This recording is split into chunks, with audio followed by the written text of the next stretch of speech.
Meet Verily. She is a bright and God-loving single who has spent time praying for the right partner.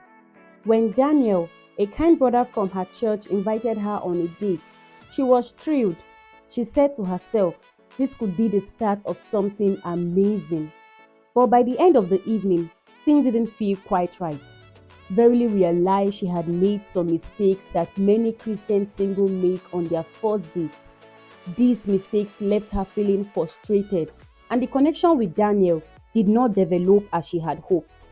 Let's dive into her story to see what went wrong so you can avoid these pitfalls on your own dating journey.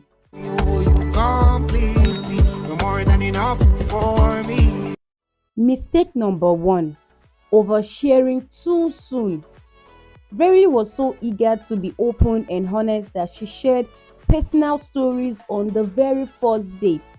She talked about her past heartbreak, her plan to marry in the next 2 years, and how her family pressures her to get married. While honesty is important, oversharing can make the other person feel overwhelmed or even pressured. The first date is about getting to know each other in a light and enjoyable way. Stick to simple questions and topics like shared interests, hobbies, or even fun experience, and save deeper conversations for when trust has been built. Mistake number 2. Unrealistic expectations. Verily entered the date with a mental checklist. She expected Daniel to fit her exact picture of the perfect man. A man who would lead the conversation, who would pay the bills without hesitations, and already have a fully realized vision for his future. But relationship doesn't work that way. On a first date, it's important to approach the other person with curiosity and grace, rather than measuring them against a rigid list of criteria. Give space for growth, both for yourself and others. Mistake number 3. Being overly judgmental.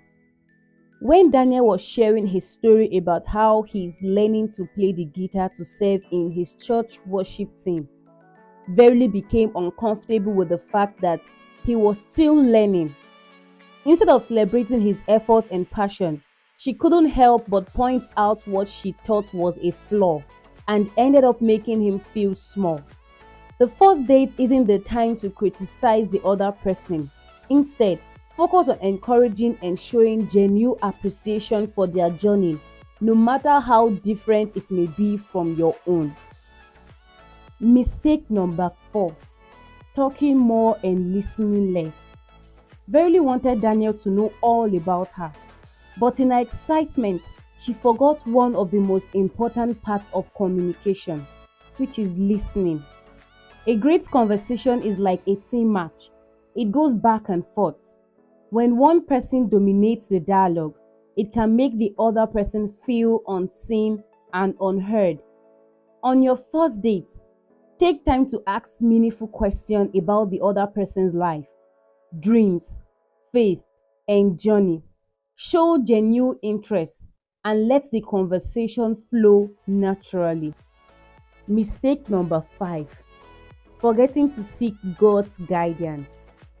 Verily realized that she had walked into the date with her own agenda without inviting God to lead the way. As Christians, dating isn't just about compatibility or chemistry. It's about seeking God's will. Before stepping into a relationship, it's vital to pray for wisdom, clarity, and humility. Ask God to prepare your heart to give and receive love in a way that honors Him. When God is at the center, He provides the peace and direction needed to build a meaningful connection. In conclusion, dating can be exciting but also challenging, especially when you are trying to honor God in the process. By learning from Verily's story, you can avoid these pitfalls and approach your next first date with wisdom and grace. Remember, it's not about being perfect, but about trusting God to guide you as you navigate this journey. The right relationship will flourish in His perfect timing with His perfect plan. So be at rest.